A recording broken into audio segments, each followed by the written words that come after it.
Break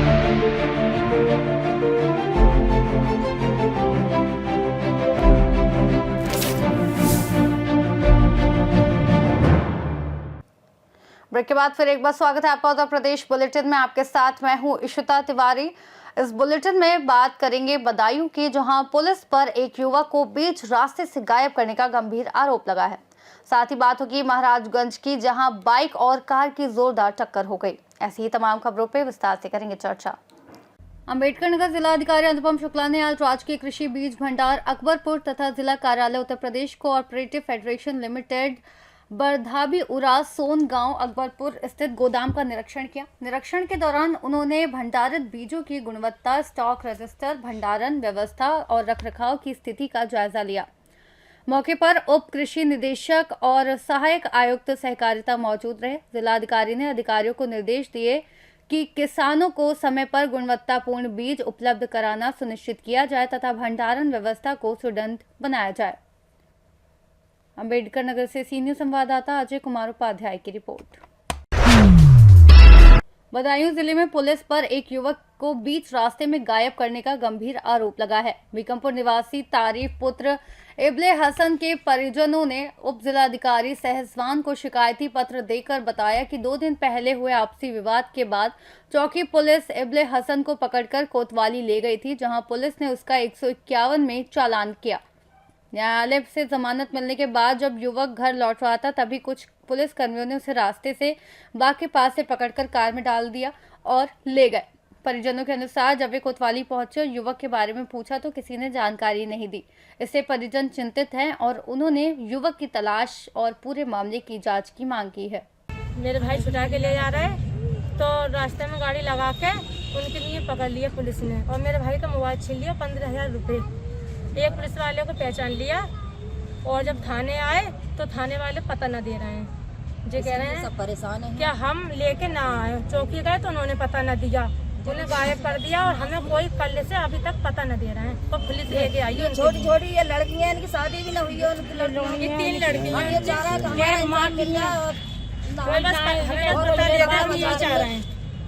वो हमें पता न दे रहे हैं। हम कुछ फैसले न कर दे हमारे चाचा के साथ, ये डरे हमारा नहीं मिला तो पुलिस वालों के हाथ पैर तक जोड़े कि हमारे बाबू को मत लेके जाओ। हम जो छोटे छोटे पे बहनों के 3 लोग कहाँ पर लेके जाएंगे? हमारा भैया भी नहीं, हमारे बाप भी बाप है और कुछ करते भी नहीं। अब तो जबरदस्ती ले गया, हमने पाँव तक पकड़े, हमारे बापू को मत लेके जाओ तो जबरदस्ती लेके आए और अब थाने में पूछ रहा है तो कह रहा है लाएंगे ना आए तो फिर कहाँ डाले तुमने? जब हमारे भाई ने पहचाना तक हैगा और घर से उठा के लेके आए तो ये बोल रहा है कि हम घर से भी लेके नहीं आए उठा के।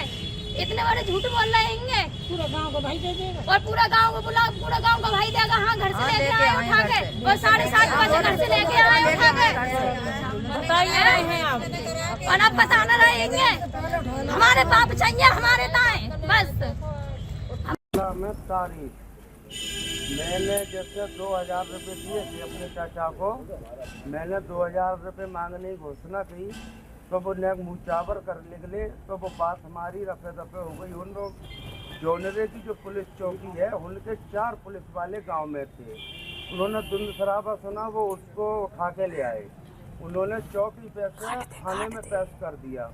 हम थाने रात के 10-11 बजे छुटाने को आए तो उन्होंने ये बोला था तुम्हारी 151 में सुबह में जमानत होगी। जमानत वो 7 तारीख को लेके आए थे। 8 तारीख को 5 बजे उन्होंने हमें जमानत दी। जमानत दे के हम निकले घर के लिए। जैसमान से 3 किलोमीटर दूरी पे बम्बैया बाग पड़ता है। बम्बैया बाग करने हमें 8 पुलिस वालों ने घेरा, उनको कार में डाला, मेरे को चांटा मारा, 15,000 रुपये और मेरा फ़ोन वो पुलिस वाले लेके भाग गए। एक पुलिस वाले को मैं जानता हूँ, उसका नाम है कपिल, 4 नंबर चौकी पर रहता है कपिल। जिसे लेके गए उनका नाम क्या है? उनका नाम है आले हसन। उनकी रात से अब तक कहीं भी जानकारी नहीं मिली है। जहाँ भी हम पूछ रहे हैं कोई बताने को राजी नहीं है। पुलिस थाने जाओ तो बोलते हैं चौकी जाओ, चौकी जाए तो बोलते हैं थाने जाओ। आले हसन को कोई भी बताने को राजी नहीं है। बदायूं से सीनियर संवाददाता आकाश तोमर की रिपोर्ट। महाराजगंज सिसवा बाजार के ग्राम सभा मटियरिया के पास सिसवा घुगली मार्ग पर एक बाइक और कार में आमने सामने टक्कर हो गई। इस हादसे में बाइक सवार 2 युवक गंभीर रूप से घायल हो गए। टक्कर के बाद कार चालक मौके से फरार हो गया। घायलों की पहचान पटियरिया निवासी रितेश साहनी और 22 वर्षीय शैलेंद्र साहनी के रूप में हुई है। टक्कर इतनी जबरदस्त थी कि बाइक बुरी तरह क्षतिग्रस्त हो गई और दोनों युवकों को गंभीर चोटें आईं। स्थानीय लोगों की मदद से घायलों को प्राथमिक स्वास्थ्य केंद्र सिसवा पहुंचाया गया, जहां प्राथमिक उपचार के बाद हालत गंभीर देखते हुए उन्हें जिला अस्पताल महाराजगंज रेफर कर दिया गया। सूचना मिलते ही पुलिस मौके पर पहुंची और स्थिति का जायजा लिया। पुलिस ने दुर्घटनाग्रस्त बाइक और कार को कब्जे में ले लिया। हालांकि कार चालक घटना के बाद मौके से फरार हो गया। कोठीबार थाना प्रभारी के अनुसार घटना की जांच की जा रही है और फरार चालक की तलाश जारी है। महाराजगंज से सी न्यूज संवाददाता मनीष कुमार कनौजिया की रिपोर्ट। खबर प्रतापगढ़ से है, जहां पट्टी तहसील क्षेत्र के भरोखन गांव में स्थित श्री केशरी नंदन धाम पर रविवार को प्रदेश के पूर्व कैबिनेट मंत्री राजेंद्र प्रताप सिंह मोती सिंह ने फीता काट कर मेले का शुभारंभ किया, जहां पर कई गणमान्य लोग उपस्थित रहे। पट्टी क्षेत्र के भरोखन गांव स्थित श्री केसरी नंदन धाम श्रद्धालुओं के लिए आस्था का केंद्र है। प्रतिवर्ष नवंबर माह में मेले का आयोजन होता है। रविवार को 2 दिवसीय मेले का शुभारंभ हुआ, जिसके मुख्य अतिथि के रूप में प्रदेश के पूर्व कैबिनेट मंत्री राजेंद्र प्रताप सिंह मोती सिंह ने कार्यक्रम में लोगों को संबोधित करते हुए उन्होंने कहा कि ग्रामीण क्षेत्रों में लगने वाला मेला हमारी संस्कृति परंपरा का प्रतीक है। उन्होंने कहा कि हमारी परंपराएं और हमारा इतिहास हमारे गौरव बोध को समृद्ध बनाते हैं। उन्होंने कहा कि हमें सरदार पटेल को याद करना चाहिए, लेकिन भारत माता की बहन जग्गी देवी को भी नहीं भूलना चाहिए। कार्यक्रम में मुख्य रूप से आसपुर देवसरा प्रमुख कमलाकांत यादव, पूर्व बार अध्यक्ष राधा रमन मिश्रा, पट्टी नगर अध्यक्ष अशोक जायसवाल, पूर्व लोकसभा प्रत्याशी संदीप सिंह, पिंटू सिंह, मीडिया प्रभारी विनोद पांडे, वंश बहादुर सिंह, विनोद मिश्रा, प्रमोद मिश्रा, रामचरित्र वर्मा, नरेंद्र पांडे, अशोक सिंह, राजू सिंह, श्रीपाल यादव, राजेश पांडे, महेंद्र यादव, निशान सिंह राठौर, अभय प्रताप सिंह, हर्षवर्धन सिंह, राम प्रताप सिंह, गंगा प्रसाद पांडे सहित लोग मौजूद रहे। कार्यक्रम के अंत में आयोजक एडवोकेट सुरेश प्रताप सिंह ने सभी के प्रति आभार प्रकट किया। कार्यक्रम का संचालन राष्ट्रपति पुरस्कार से सम्मानित शिक्षक हवलदार सिंह ने किया। प्रतापगढ़ से सी न्यूज संवाददाता रोहित जायसवाल की रिपोर्ट। सीतापुर शहर कोतवाली क्षेत्र के मिर्दही टोला में अचानक एक 2 मंजिला मकान में आग लगने से हड़कंप मच गया। बताया जा रहा है कि यह मकान स्वर्गवासी डॉक्टर अनीश का है, जो अब गोदाम के रूप में इस्तेमाल किया जा रहा था। यहां पर बड़ी मात्रा में कंबल और कपड़े रखे हुए थे। घटना की जानकारी मिलते ही स्थानीय लोगों ने पुलिस और दमकल विभाग को सूचना दी। मौके पर शहर कोतवाल अनूप शुक्ला व कोहनक चौकी इंचार्ज यज्ञपाल वर्मा और फायर ब्रिगेड की कई गाड़ियां पहुंची और कड़ी मशक्कत के बाद आग पर काबू पाया गया। बताया गया कि मकान के ऊपरी हिस्से में कुछ गैस सिलेंडर भी रखे थे, जिससे स्थिति और गंभीर हो गई थी। प्राथमिक जांच में शॉर्ट सर्किट से आग लगने की आशंका जताई जा रही है। फिलहाल पुलिस ने घटनास्थल का निरीक्षण कर नुकसान का आकलन शुरू कर दिया। इस हादसे में किसी के हताहत होने की सूचना नहीं है, लेकिन आग से लाखों रुपए का नुकसान बताया जा रहा है। क्या था, ये हमारी बहन की छोटी वाली घर में कांड हुआ था, हम दिखाते भी मर्डर हुआ था हमारे भतीजे डॉक्टर साहब डॉक्टर सुना हुआ। हाँ तो उसी चक्कर में जाके आ रहे तो कुछ घर से सामान बनाने जाना। कितने का लगभग नुकसान हुआ होगा अंदाजा? हम बताए कम से कम 10 लाख का तो होगा। आग बुझ गई? ये हम तो नहीं, अभी सब लगे आग बुझाने में जुटे हुए हैं, इसको लग रहा है। अभी हम अंदर गए नहीं। कैसे सूचना मिली आपको आग लग गई?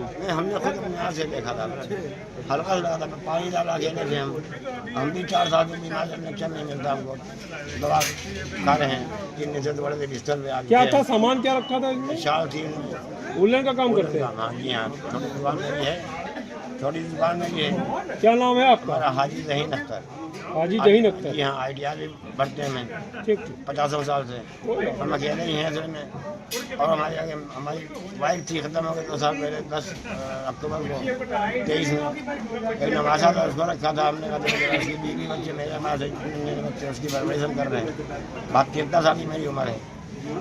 क्या बताएं, बस ऊपर वाला मेहरबान मतलब है, बस ऊपर ही वाला मतलब है, सबसे बड़ा ऊपर वाला। कंफर्म नहीं कर रहे किस डे से लगी। हम लोगों को सूचना मिली कि जो है आग लगी, हम लोग तुरंत 2 गाड़ी लेके कंट्रोल किया। क्या लग रहा है, शॉर्ट सर्किट है शॉर्ट सर्किट से लग रहा है, बिजली तार खुले हैं। इनके जो है हाजी साहब जो है नीचे के जॉइंट वॉइंट बना रहे थे, वही स्पार्क। तो ये उलन कपड़ा बता रहे हैं, काफ़ी बुलाने में दिक्कत आ रही है। हाँ, उलन है बहुत, काफ़ी जो है धुआं गंदा है और लोगों को जो है आँख में और नाक में तो घुस गया है काफ़ी। लगभग कितना समय लगा? अभी 1 घंटे अभी लग रहा है, अभी आधा घंटा क्या सुनना, विनोद कुमार क्या पद है? फायरमैन। सीतापुर से सीनियर संवाददाता शारिक खान की रिपोर्ट। भारत नेपाल सीमा से सटे महाराजगंज जिले में भारत निर्वाचन आयोग के निर्देश पर विशेष गहन पुनरीक्षण अभियान यानी SIR 4 नवंबर से 4 दिसंबर तक चलाया जा रहा है। इस दौरान BLO घर घर जाकर मतदाताओं के नाम, पता, आयु और अन्य विवरणों का सत्यापन कर रहे हैं। साथ ही 18 वर्ष की आयु पूरी कर चुके नए मतदाताओं को फॉर्म 6 के जरिए सूची में जोड़ा जा रहा है। जिलाधिकारी संतोष कुमार शर्मा के नेतृत्व में प्रशासन ने राजनीतिक दलों से सहयोग की अपील की है। उन्होंने बताया कि ये अभियान असली मतदाताओं के नाम सूची में जोड़ने के लिए और 2003 से 2025 तक की मतदाता सूचियों को जोड़ा जा रहा है। सत्यापन पूरा होने के बाद अंतिम मतदाता सूची प्रकाशित की जाएगी। जाता है उसको क्या सलाह देंगे आप? देखिए, महाराजगंज जनपद में SIR की कार्रवाई है, जो हमारे मतदाता सूची का जो स्पेशल इंटेंसिव रिवीजन है वो प्रारंभ हो गया है 4 नवंबर से। और ये जो इसकी कार्रवाई, जो गणना की कार्रवाई है, 4 नवंबर से 4 दिसंबर तक चलेगा। आम मतदाता को जो हमारा सुझाव है, सलाह है कि इसको लेकर घबराने की कतई आवश्यकता नहीं है। इस SIR का मुख्य उद्देश्य ये है कि हमारे सभी जो अर्ह मतदाता हैं, जिनको मतदाता होना चाहिए, उन सभी के नाम मतदाता सूची में सम्मिलित हों और समय समय पर जो पुनरीक्षण में ये विशेष प्रगाढ़ पुनरीक्षण किए जाते रहे हैं। और ये कोई पहली बात नहीं है, इसके पहले भी कई बार विशेष प्रगाढ़ पुनरीक्षण किया जा चुका है। इसके पहले 2003 में हुआ था। जो हमारी प्रक्रिया है वो हम लोग 2003 की जो मतदाता सूची है उसको आज की मतदाता सूची से हम लोग मैप कर रहे हैं और प्रत्येक BLO प्रत्येक घर पे जा रहा है और वहाँ पर उनको एक पर्ची दे रहा है, एक गणना पर्ची दे रहा है। और जो पर्ची वो 2 कॉपी में दिए जा रहे हैं BLOs के द्वारा। ये जो पर्ची दिए जा रहे हैं उनको उसको भर के वापस BLO को देना है। और पर्ची जिनके नाम का भी भरा हुआ आएगा उसमें पहले हम लोग प्रथम चरण में साक्ष्य नहीं देखेंगे, जो भी पर्ची भर के देंगे उनका नाम हमारा जो ड्राफ्ट पब्लिकेशन होगा, मतदाता सूची का आलेख्य प्रकाशन उसमें आएगा। आलेख्य प्रकाशन के बाद उस पर्ची में जो मतदाता इस तरह के हैं जिनका कि नाम 2003 की मतदाता सूची में है, उसकी जिसकी मैपिंग हो रखी है, वो ERO चेक करेंगे और ERO उसके आधार पर जिनसे जिस तरह किसी डॉक्यूमेंट की आवश्यकता होगी उनको नोटिस देंगे। और डॉक्यूमेंट्स भी इस तरह के नहीं हैं जो किसी के पास उपलब्ध नहीं है। सारे जो अभिलेख हैं वो सामान्य तौर पे सभी लोगों के पास उपलब्ध हैं, चाहे वो जमीन का अभिलेख हो या अन्य जो भी अभिलेख हो सकते हैं, जन्म प्रमाण पत्र हो, शैक्षिक प्रमाण पत्र हो, ये सारे प्रमाण पत्र लोगों के पास अवेलेबल हैं। महाराजगंज से सी न्यूज़ संवाददाता अंगद की रिपोर्ट। उत्तर प्रदेश बुलेटिन में फिलहाल के लिए इतना ही। देश और दुनिया की तमाम बड़ी जानकारियों के लिए आप देखते रहिए सी न्यूज़ भारत।